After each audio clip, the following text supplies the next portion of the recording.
Istilah halal bihalal ini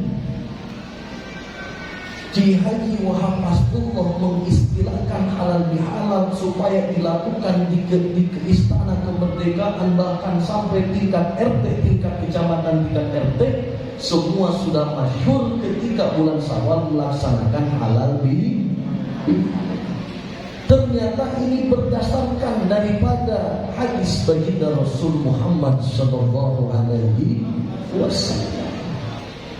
Kata baginda Rasul, "Man kanat lahu mazlamatun li akhihi min 'irdihi aw sabihi falyatahallalhu minhu."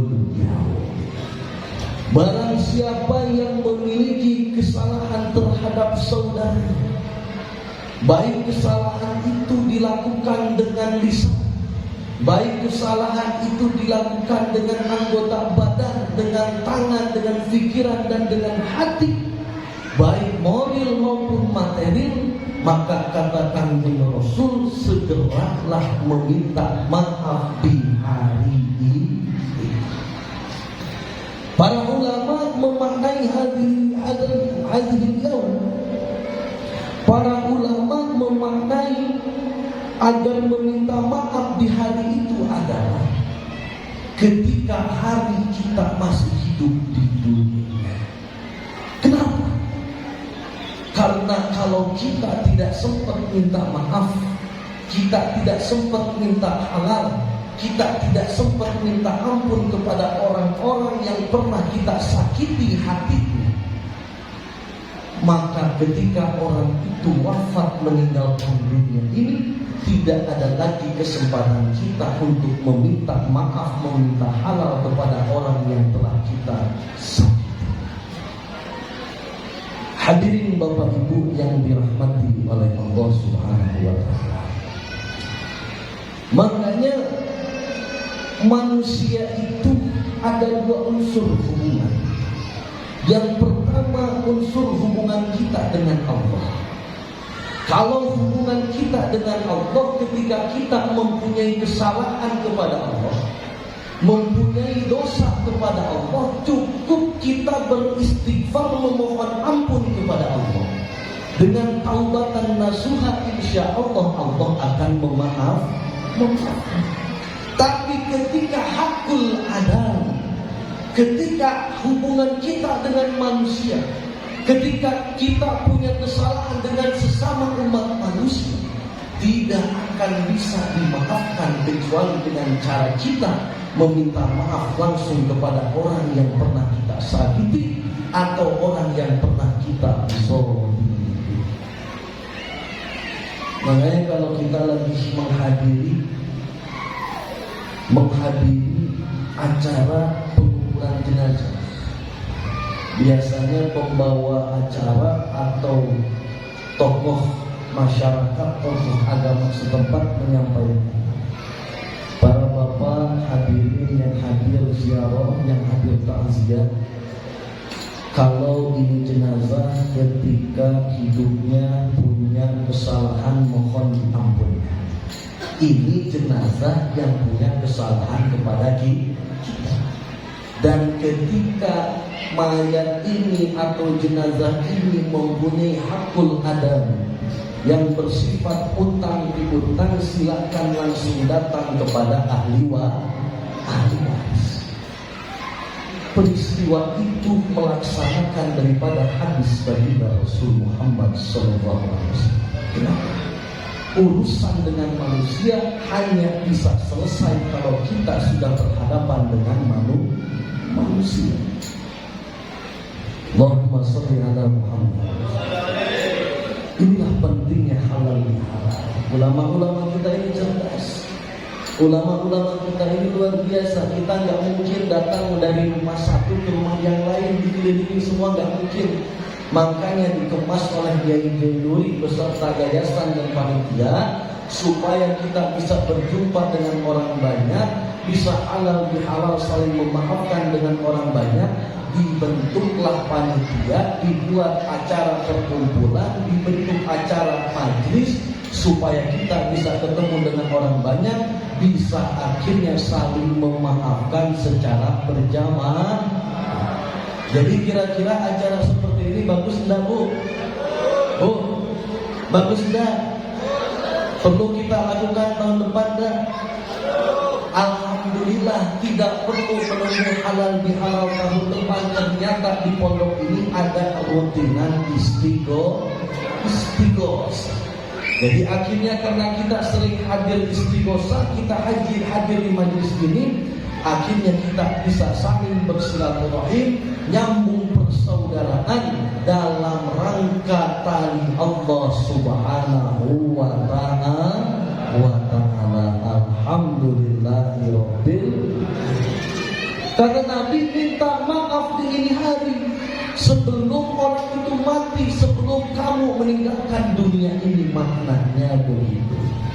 Qabla an la yakuna dinaron wala dirhaman. Minta maaf sebelum tidak berlakunya dirham dan dinar. Karena kalau kita minta maaf di yaumul hisab nanti, di hari kiamat nanti, itu tidak berlaku. Atau kita minta maaf sambil ngamplopi pakai dirham dan pakai dinar pun itu tidak berlaku. Makanya upayakan halal bihalal, saling maaf memaafkan selama kita masih ada di dunia. Bahkan Nabi pernah menegur. Ini majlis Nabi. Dalam satu majlis Nabi pernah berkata, siapa di antara hadirin yang hadir di majlis kok tidak saling menegur, saling memusuhi antara satu dengan yang lainnya, maka haram baginya untuk duduk bersama di majlis Nabi baginda Rasul Muhammad sallallahu alaihi wasallam.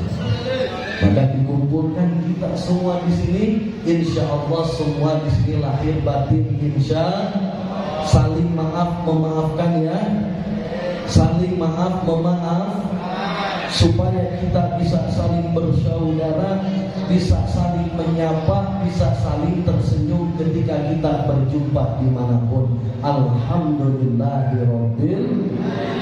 Para bapak, para ibu yang dirahmati oleh Allah Subhanahu wa ta'ala, satu ketika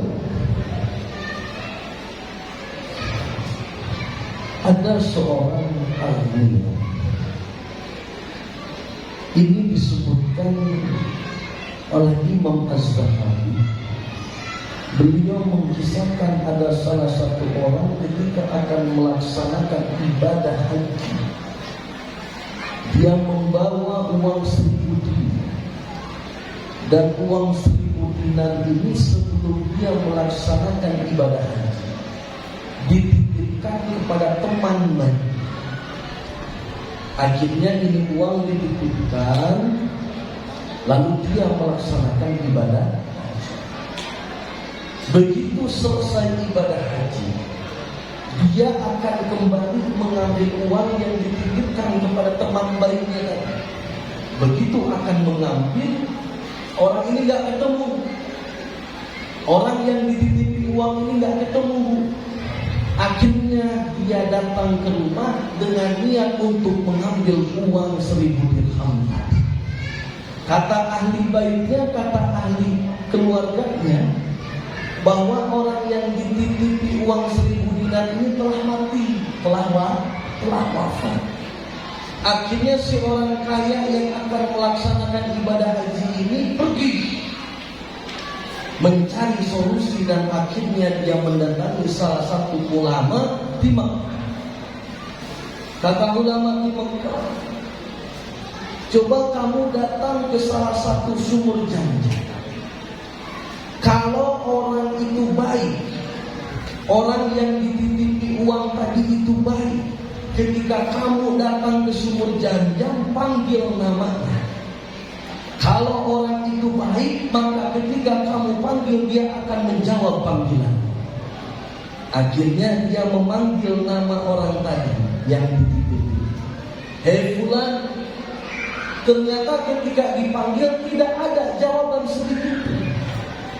Akhirnya ini orang yang tadi melaksanakan ibadah haji kembali kedua kalinya menjumpai ulama. Saya sudah menjalankan perintahmu untuk mendatangi sumur Jam-Jam dan memanggil nama si fulan, tapi si fulan tidak membalas panggilan. Oh, kalau gitu kamu pergi ke Yaman.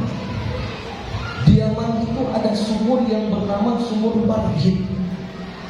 Sumur Barhid itu adalah mulutnya daripada neraka.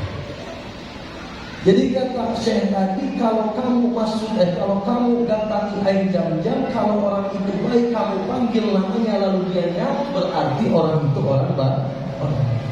Sekarang kamu pergi ke Yaman, datangi Sumur Barhid. Kalau orang itu nyaut, berarti itu tanda orang itu orang yang tidak baik.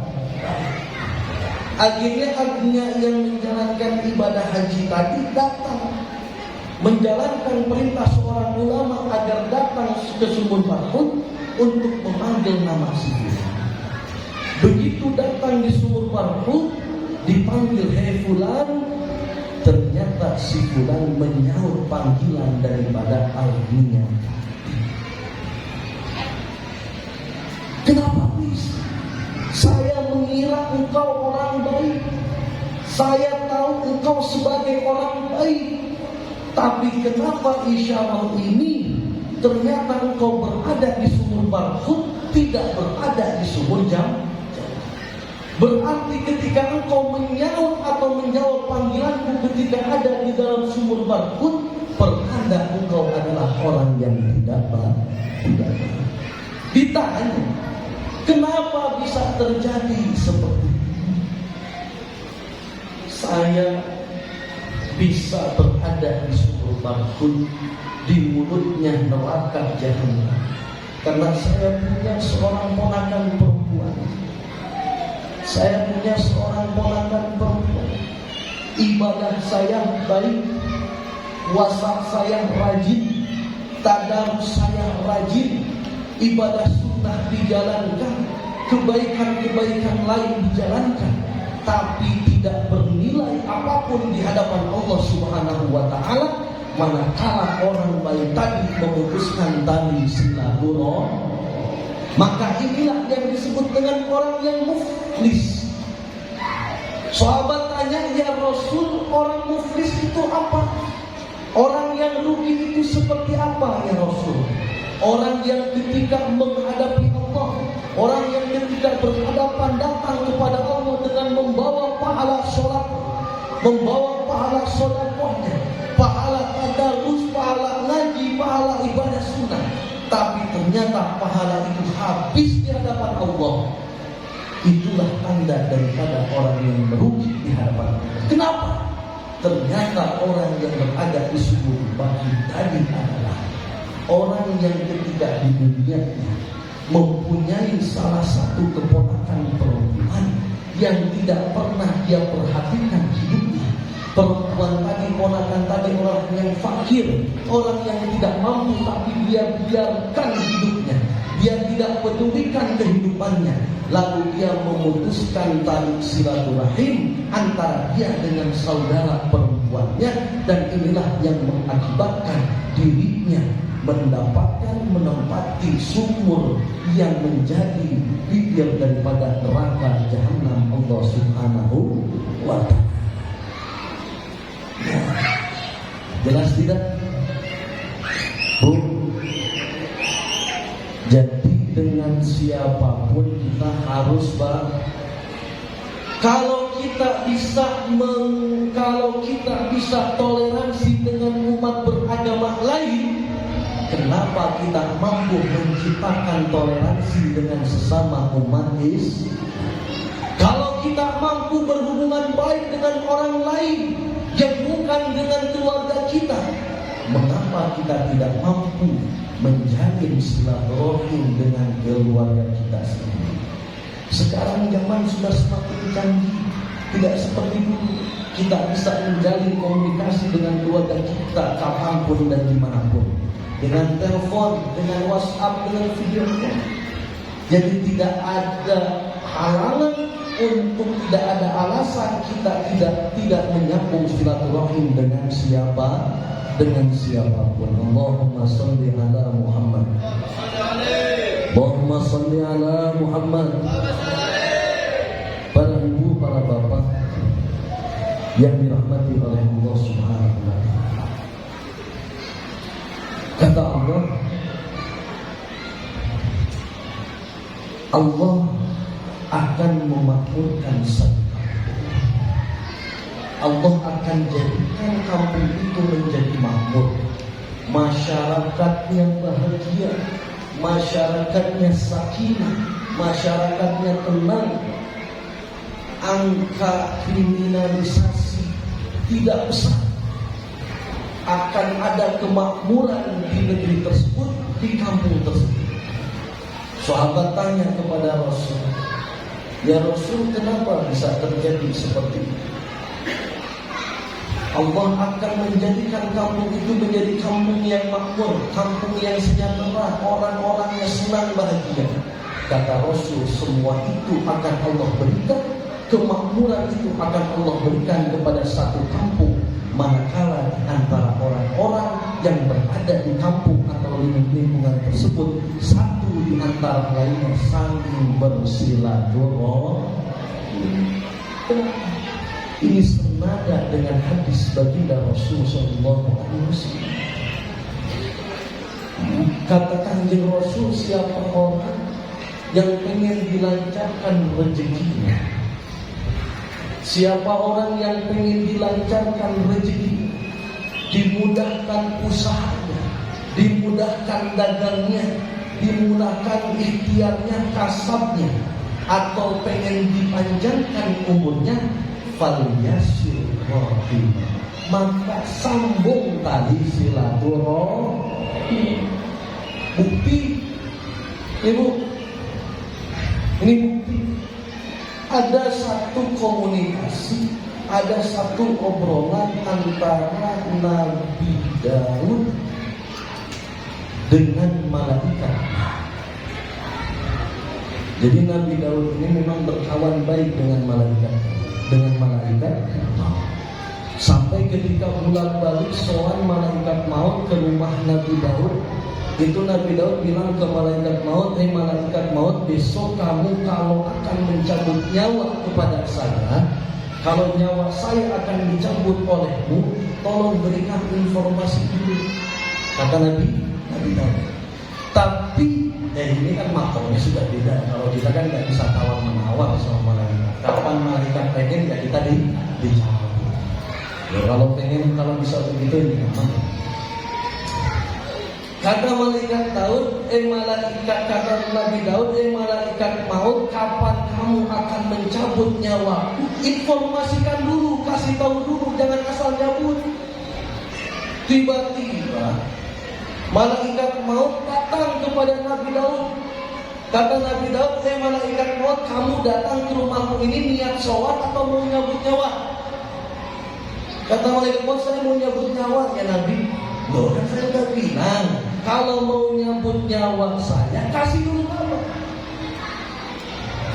Ya Daud, saya kan sudah ngasih isyarat bahwa itu kepala sudah mulai putih, rambut sudah mulai putih, kesehatan sudah mulai tidak prima. Itu pertanda berarti mati tidak akan lama lah. Coba sekarang periksa bukan? Masih hitam. Jadi masih lama. Dan sekarang Bapak Ibu periksa, kalau sudah mulai putih, itu kata malaikat maut, gimana saya tidak kasih kabar? Itu sudah saya kasih informasi. Kalau rambutmu sudah mulai putih ya Daud, berarti pertanda aku akan datang. Kalau keluargamu sudah mulai wafat, kerabatmu sudah mulai wafat, itu pertanda kamu tinggal nunggu giliran akan dipanggil oleh Allah Subhanahu wa ta'ala. Ini saking dekatnya Nabi Daud dengan malaikat satu waktu malaikat maut itu ngasih informasi. Ini intelijen. Jadi kira-kira malaikat Daud ini anggota intel di bumi.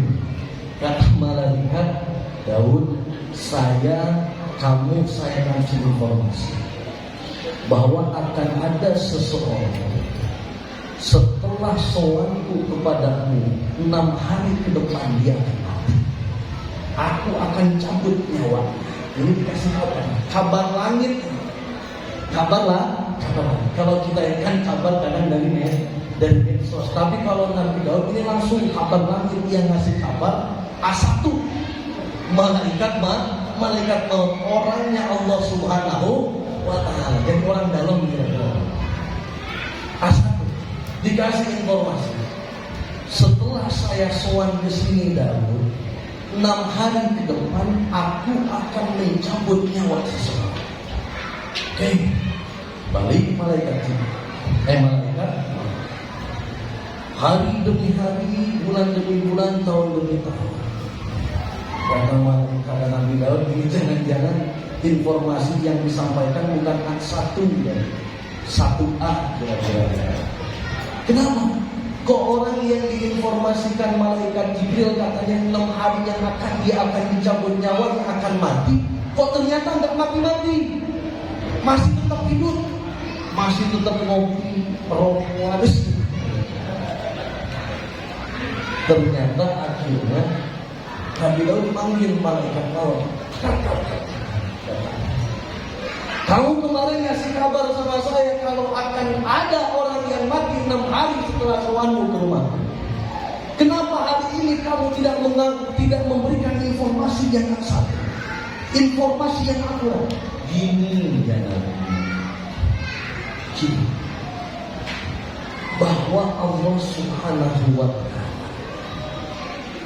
akan memperpanjang usia orang yang menyambung menjalin tali silaturahim yang pernah dia putuskan hubungan dengan kerabat atau orang-orang lain, terus dia sambung kembali hubungan itu. Maka itulah sebabnya yang mestinya dia mati 6 hari ke depan, tapi Allah berikan keuntungan bonus umur selama istri selama 20 tahun. Nah, Pak, sekarang peci yang mulai rambutnya putih itu, kalau kau pengen dapat bonus 20 tahun ke depan, sambung tali silaturahim yang pernah terputus, mumpung ini masih ada di alam dunia. Sebelum dinar wa dirhaman tidak berlaku. Enggak ada amplop dia menghisap nanti. Enggak ada.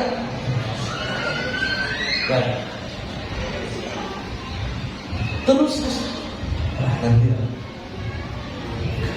kalau ada pertanyaan, Ustaz, bagaimana caranya kalau kita pernah menzalimi seseorang, terus orang itu sudah, apa yang harus kita lakukan?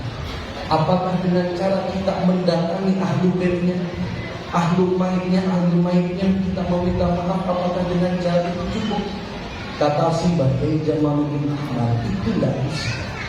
Kalau hubungan yang pernah dizalimi diri kita, lalu orang yang dizalimi tadi sudah wafat, sudah meninggalkan alam dunia ini, kita tidak akan mendapatkan maaf darinya, walaupun kita mendatangi ahli. Lalu dengan cara kita memperbanyak istighfar kepada Allah. Allahumma gfirli dzunubi, Allahumma gfirli wa ya Allah, ampuni saya dan orang yang pernah kita sakiti ketika di alam dunia, kalau orang itu sudah wafat. Makanya hadis Nabi masih ada terusannya di bawah. Ketika nanti dia menghisab, makanya ilmu yang paling abadi itu ilmu matematika. Semua ilmu itu akan musnah.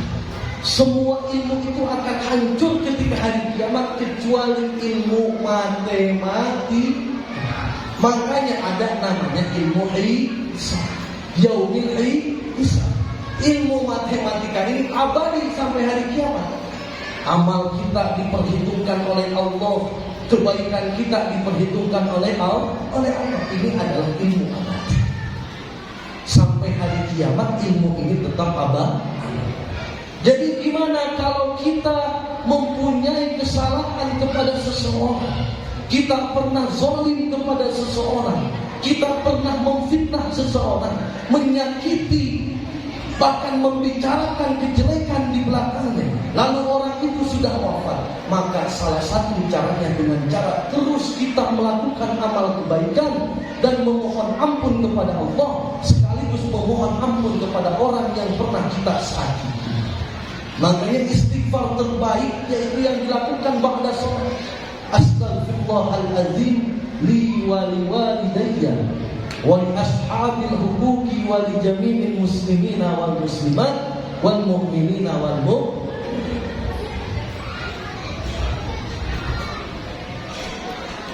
Kebaikan kita akan diambil oleh orang yang pernah kita nanti yaumil hisab, nanti kebaikan kita akan diambil oleh orang yang pernah kita sakiti.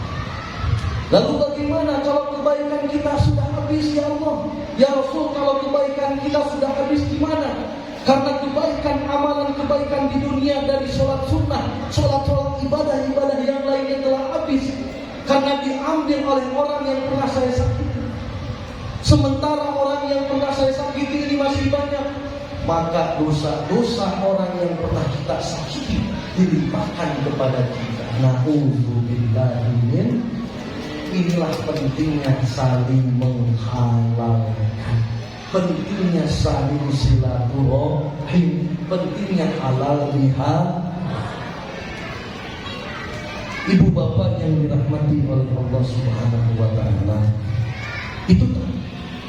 Lalu bagaimana dengan urusan yang ketika di alam dunia kita pernah mengambil hak orang, kita pernah mencuri haknya orang, mencuri miliknya. Lalu orang yang kita curi, orang yang kita ambil hartanya itu, dia tiba-tiba sudah meninggalkan alam dunia ini.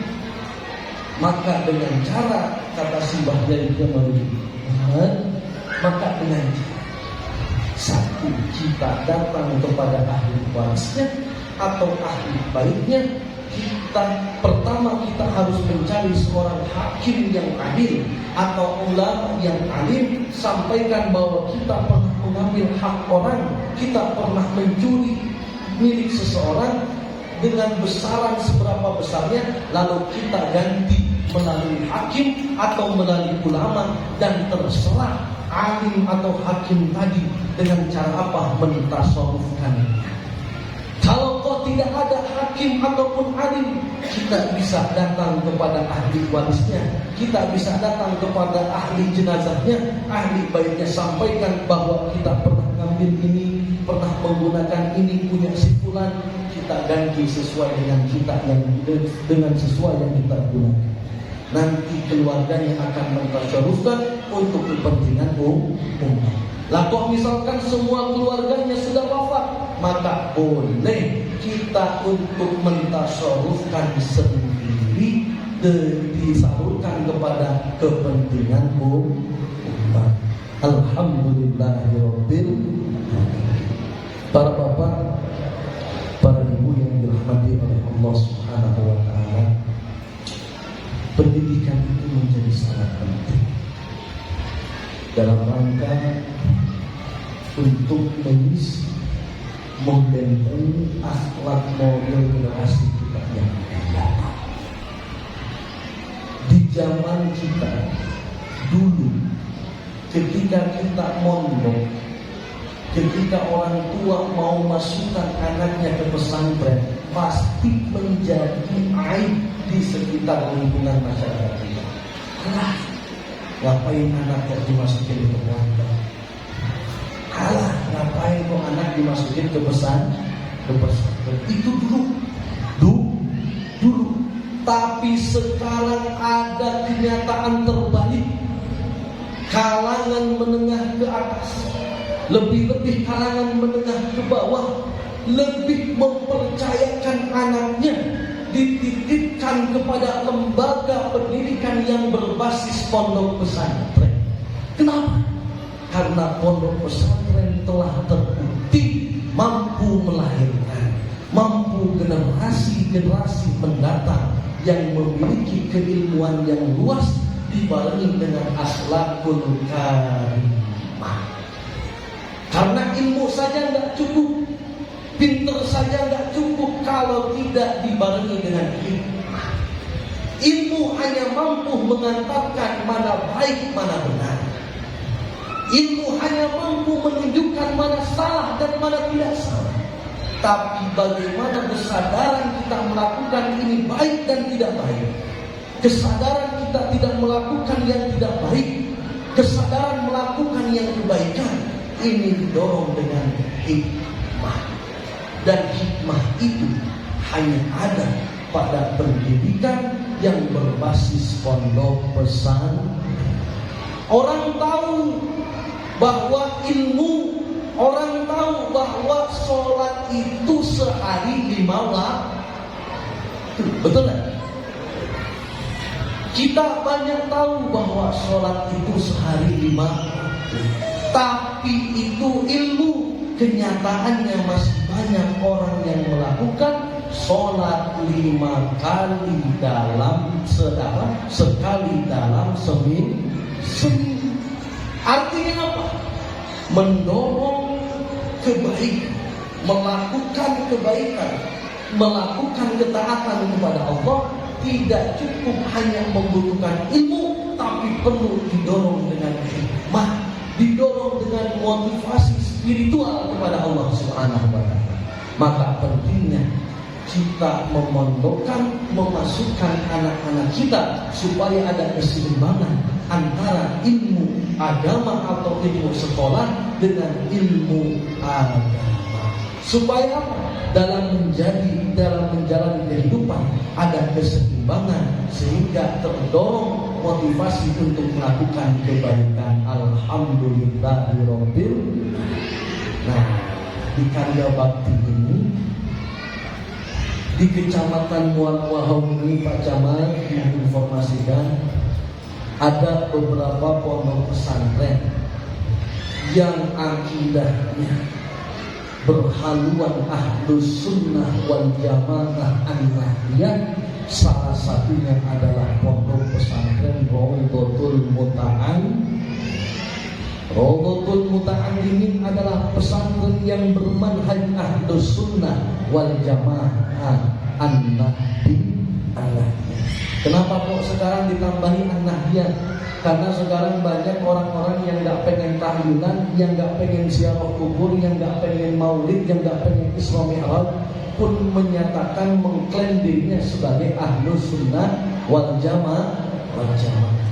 Padahal Ahlus Sunnah wal Jamaah itu adalah sekelompok umat Islam yang di dalamnya ikut hadis, ikut Allah Subhanahu wa Ta'ala, ikut hadis baginda Rasul sallallahu alaihi wasallam dan mengikuti daripada sahabat dan para ulama.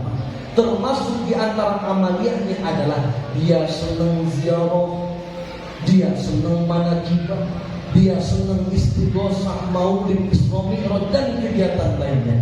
Makanya daripada ulama-ulama tanah Jawa di Jawa Timur untuk mengklasifikasikan orang yang mengklaim Ahlus Sunnah wal Jamaah yang tidak mau tahlilan dan lain sebagainya, dengan kita menambahkan Ahlus Sunnah wal Jamaah An-Nahdiyah yang akidahnya kita mengikuti Imam Abu Musa, Imam Abu Hasan Al-Asy'ari.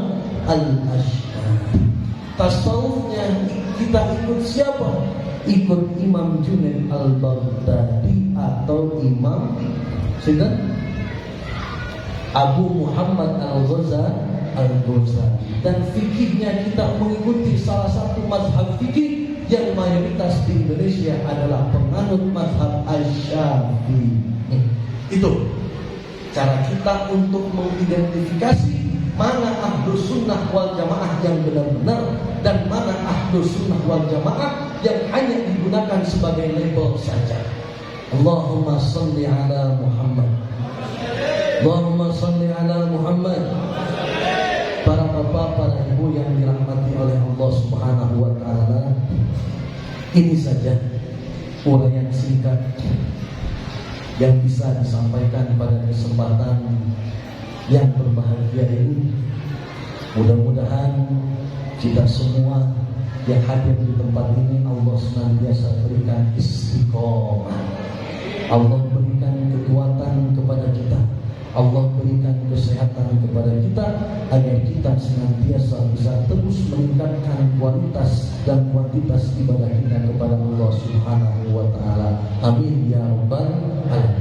Bila kita berdoa munajat kepada Allah, mudah-mudahan ini pondok menjadi pondok yang terus berkembang, pondok yang menjadi benteng akidah Ahlus Sunnah wal Jamaah, pondok yang menjadi benteng perjuangan umat baginda Rasul Muhammad sallallahu alaihi wasallam. Amin ya rabbal alamin. Demikian, kurang lebihnya mohon maaf.